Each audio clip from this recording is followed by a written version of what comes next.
You're with Newsbreak. I'm Ankita Mukherjee. Over the next half hour, a special show looking at the future of Twitter. On a day Elon Musk began his ownership of Twitter, swiftly terminating the services of Chief Executive Parag Agrawal, the Chief Financial Officer Ned Segal, and the Legal Affairs and Policy Chief Vijay. Now, the CEO of the electric car maker Tesla has said he wants to limit censorship on Twitter. But he also says he wants to prevent the platform from becoming an echo chamber for hate and division. Many are wondering just how he plans to do both those things at the same time. He also wants to make public the algorithms that determine how content is presented to Twitter users. He also wants to defeat spam bots. All of those, no doubt, ends one would like to see. But just how is he going to do them? Elon Musk throwing in his hat and the kitchen sink at Twitter. Finally, after months of much, will he, won't he? The deal is done at $44 billion. Already on day one, there has been a bloodbath with CEO Parag Agrawal, CFO Ned Segal, legal and policy head Vijay asked to leave immediately. Elon Musk is expected to take over as the CEO and has claimed that he was buying the company to have a digital town square where a wide range of beliefs can be debated in a healthy manner. To that end, Musk might revoke lifetime bans on Twitter users like Donald Trump and change moderation patterns. The mercurial CEO is known to have taken aim at Twitter executives for having a left-leaning bias. Musk might ask government and corporate users to pay to stay on the platform. Musk has also issued a statement to advertisers saying that his goal is to help humanity and that money is not his motivation. Twitter can't become a free-for-all hellscape and he wants Twitter to become the most respected advertising platform in the world. Musk's long-term plans include creating a platform called X, which Musk calls a super app similar to China's WeChat. It would serve as a one-stop shop for all communications, services and payments.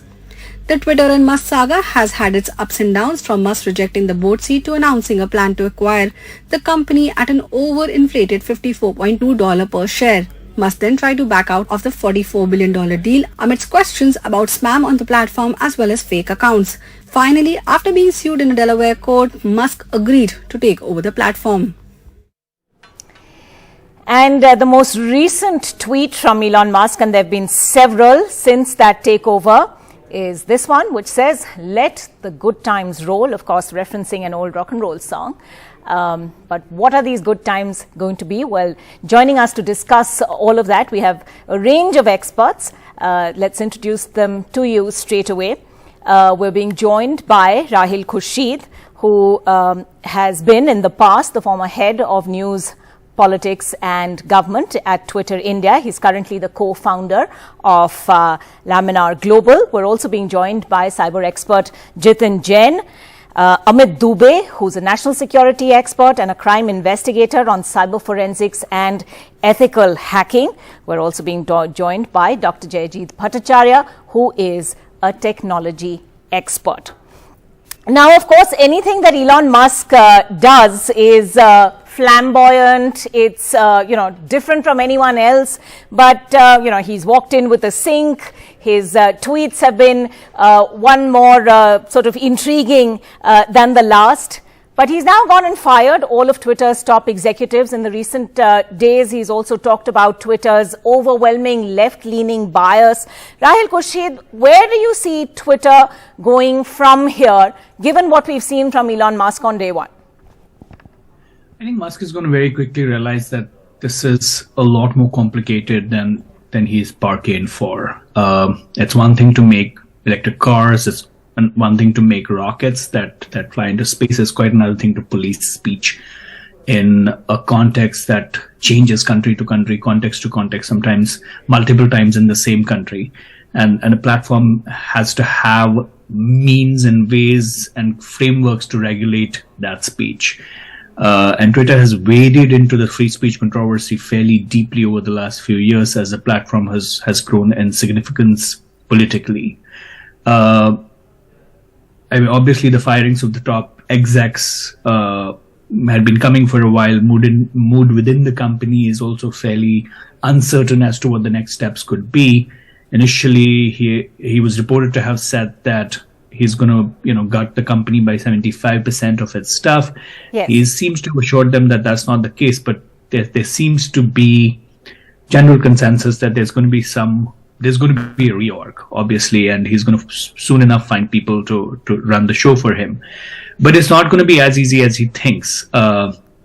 He's in for a ride, and I'm really hoping that the frameworks that Twitter leadership over the course of the last few years has put together, the systems that it has put together to do what is even now an imperfect job of policing speech, they stay intact.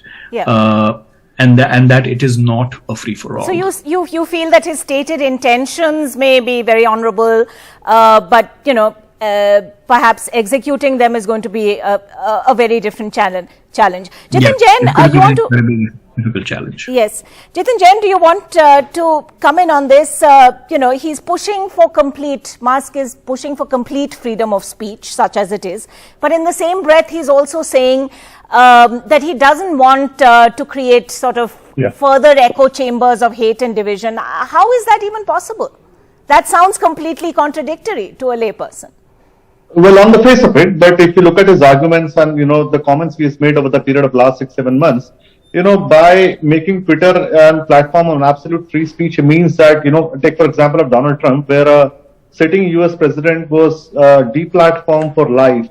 And this was done in absence of any court order or any police request or any executive order. And this was devoid of any judicial scrutiny. Now, 6-7 people sitting in a private boardroom of a company decided that a sitting US president elected by millions of people is incapable of operating a Twitter account. And this is for a person who was elected by millions to handle nuclear weapons.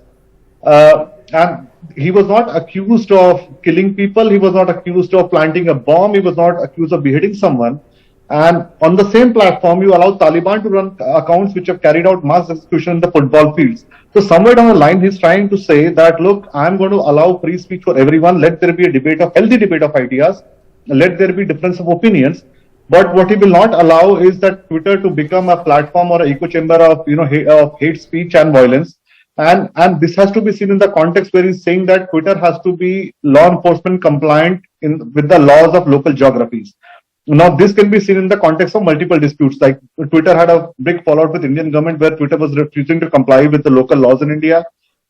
Twitter was refusing to comply with the local laws of certain countries in Africa. So what he's saying that, look, if there is a government elected by the people, especially in the democracies, not in autocracies, if those sovereign parliaments and governments wants to do something to regulate or, put some limited restrictions on free speech on certain situations, Twitter has to comply with that. Twitter cannot be the judge, jury, and executioner.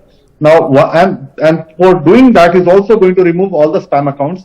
So once you remove this 30%... But how, Jitin Jain, from the technology aspect of it, how easy is it going to be? I mean, Twitter didn't even have a rough estimate of the number of spam bots, let alone try and do anything about them.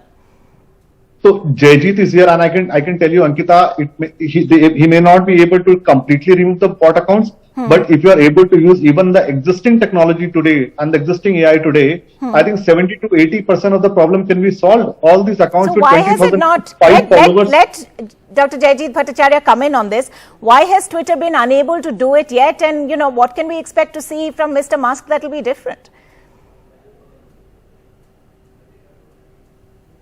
Twitter, am I audible? Yes, I think I'm audible. Yeah, go ahead. Yeah. So my point is that, it depends on what is your intent. The primary revenue source of Twitter has been the echo chambers, the narration dollars that was funding it. 10% of the narrations was funding over 50% of their revenues. The narration chambers were created by the bots.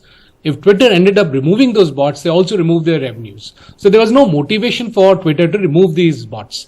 In fact, if you look at the total number of, user accounts, so-called user accounts in India, there is about 24 million user accounts at Twitter, which is roughly about 2% of the population. Okay. But there's a big question mark. Are they all really real accounts or they're not? And also on top of it, just this 2% are driving the agenda of the country in that sense. It's driving the narration within the country. So coming back to your question, why can't Twitter do it, or why didn't they do it? Because you would not like to sabotage yourself. You don't want to sabotage your revenues. Right. What the point was from Elon Musk's point is that You can't give me fake accounts and say that's the valuation of the company, because I want to run real narration and not AI-fueled, bot-fueled narrations, which amplifies somebody else's narration, and that is not acceptable. Rahul Khurshid, do you agree with this view that it's really not been in Twitter's interests to act, and is Elon Musk actually going to be able to make a difference at the end of the day? He is a businessman. He's going to have to look at the bottom line, and it's all very well to have these lofty stated intentions, but is there going to be a bit of a slip between cup and lip? Look, I think this conversation around bots on Twitter is greatly exaggerated in that that was a ruse that Elon Musk used to try and get out of what was a fairly tight legal agreement for him to buy the company. And when push came to shove, he was unable to prove that in the court of law. Of course, it did wind up muddying the waters around the deal itself, but the agreement was watertight. As I said, like, he was not able to prove for months altogether that the numbers that he said were bots on Twitter were actually bots on Twitter. In context to banning of Donald Trump, Twitter was not the only platform that banned him. Facebook banned him as well, so did YouTube. As I said, Twitter has increasingly over the last few years, I spent 4 years at the company. Those were the early days of sort of like Twitter wading into moderation debates. It has actually, quite honestly, created large buffers in increasingly complex contexts to uphold the flag of free speech. Like Vijay, for example, who was one of the people who's let go, is one of the foremost tech execs flying the free speech flag with as much context as you possibly can. What are your thoughts, Rahul, if I may put you in a bit of a spot over here, about those sackings on day one itself? What message does that send out, and what's that going to do to the morale of other Twitter employees at this point? Look, as I said, the mood within the company is somber. Everyone is uncertain as to what's coming. Quite obviously, the writing has also been on the walls. These are the execs who sort of like forced Elon Musk to go through with this, and a lot of the, I'm assuming, behind the scenes conversations, contacts, email exchanges were not very pleasant. So it would have been highly unusual for Elon Musk to come in, and the very same people who kind of like forced his hand on this acquisition, and quite honestly, had him pay by a factor of like 7 or 8x for a stock that in the current media market, for example, would have been worth like $11 to $12, sold at 55. So I think these execs did an incredibly solid job steering the company through a phase of like challenging transition while delivering shareholder value. In terms of whether he should have done it, I mean, he owns the company now, so he can choose to decide who he wants to keep and who he doesn't. But as I said, he's going to very quickly find that running this platform is way more complicated than anything else that he has done over the course of the last few years. Okay, fair enough. Amit, the way, Rahul Khurshid makes the point that this is, once we leave aside all the rhetoric and all the Muskisms, as it were, on Twitter, this is a man who's been forced into a deal that he didn't actually really want to do. It was sort of just legally difficult to break away from it, and once he realized it was a done deal, he was committed to it. Now he's just trying to make a good thing out of whatever the situation is. But what is this really going to mean in terms of Twitter's future? We are going to be seeing people who had lifetime bans against them, Donald Trump being one of them, possibly returning to the platform very soon. Ankita, I think, first of all, if I go with the statement which Elon Musk has made, that we want to build a platform for the civilization to have a common digital town square. And that itself says that he is going to change the DNA of Twitter. So that's why all this management changes taking place, and there'll be new policies, new guidelines, new features as well. So there'll be a new roadmap for the entire platform which will be flowed up and will be discussed. So I think that is something which we'll see very soon. The second thing that we have observed recently with Indian government, especially when this tussle took place, when we have the government has asked Twitter to take down few Twitter handles those were actually spreading fake news or disinformation. They took it to the court, and then there was court hearings and everything. But if you see the numbers, the number of requests that has been coming from other countries, those who are actually having more number of Twitter users like Japan or South Korea or even Russia, they didn't go for that legal battle. So I think that is something which we'll say that there will be a change in that mindset. What sort of position do you see Elon Musk taking, or his new top management team taking, when these requests go out from governments asking for certain accounts to be taken down? If he's really going to follow through on his promise of freedom of content, freedom of speech, does that then set him up in direct confrontation with governments? See, it is definitely a tough choice, because I agree with Rahil that if we want to make it absolutely free without any regulation, then there will be much more disinformation, which will be much more fake news, because we are allowing people to speak anything and there's no regulation taking place. But if we are regulating it, then the reasons of regulation should be from the local judiciary, or it should be under the law as per the jurisdiction where it is operating. It cannot be a decision of a few people in a boardroom. I think that is something which will be clear now. I think Elon Musk will be more pro with the local government, because ultimately we need to believe on the democracy as well. We cannot go against democracy. All these are the democratic countries. They have democratically elected leaders. And if we are taking decisions beyond their law and regulations, we are actually showcasing ourselves beyond that, which is wrong. So I think that is something which Elon Musk has made clear, that we'll go with the local democratic fabric, and that is something which is possible. Okay. And I well, think we still don't know how he's going to do it, of course, and I suppose we have to wait and watch. But let's just open this up a little more. Jiten wants to add Okay, quick one word, Jiten, and then I do want to sort of talk about the other things he's promised also. Ankita, first priority he would have would be to recover 44 billion what he has invested, and for that he would have to commercialize certain services, make it certain, bring in certain paid features, especially for the governments and the corporates. Right. And for that, he cannot afford to run in the confrontation with the local governments.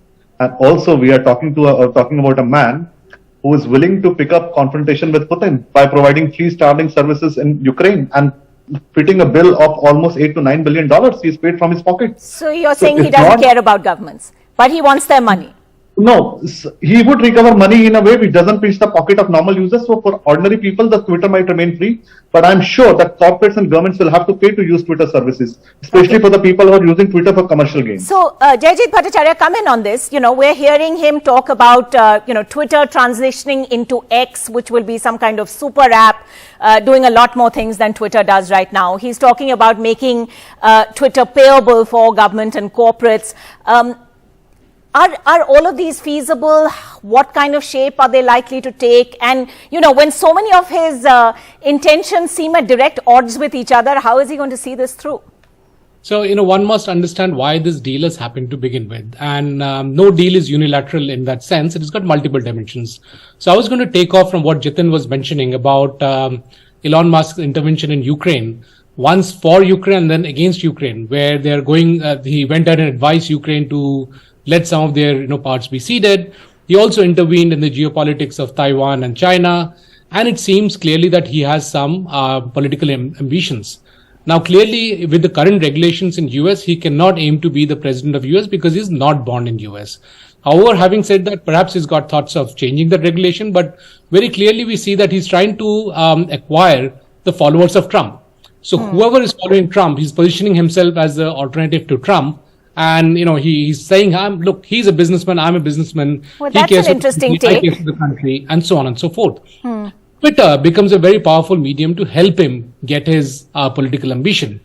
If you look at it from a financial perspective, I have heard multiple times it seems to be a bad deal.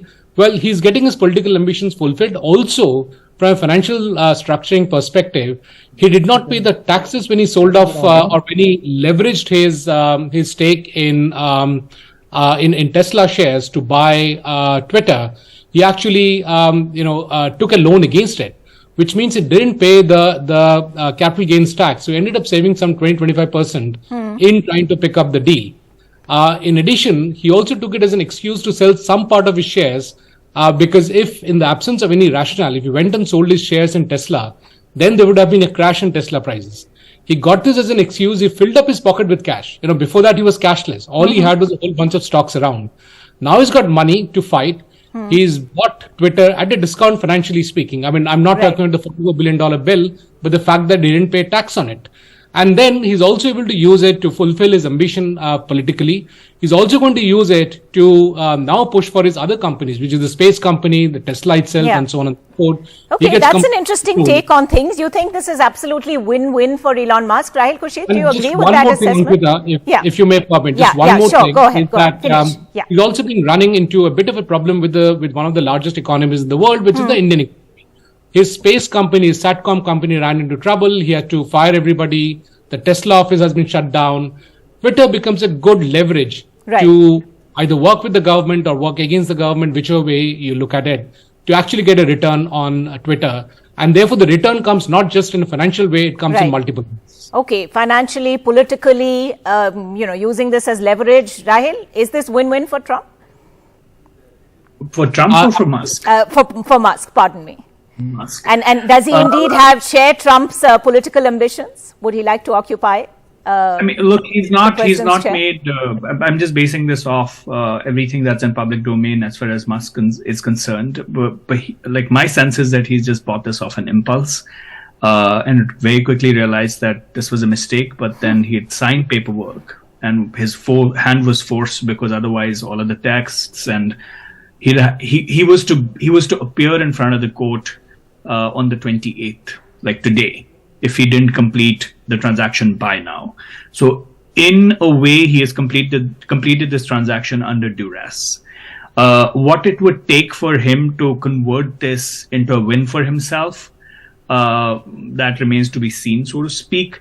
But yes, I agree with Joyjeet's assessment that by positioning himself as the owner of the company, he will likely, save himself the fate of Donald Trump, because Elon Musk is a meme come to life that that on the side seems to run businesses. Right. And quite honestly, I think one of the ways through which he does this is by being in the news all the time. And for that, I feel like, and that's also of course a huge similarity to Donald Trump. Yes.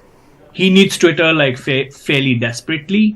What he has done is he's basically paid like $44 billion for himself to not be banned from the platform. Is my assessment of it. That's quite a high price to pay. It's a huge price to pay. Chitin Jain, quick last words. Do you see things changing for Indian Twitter users in the immediate future?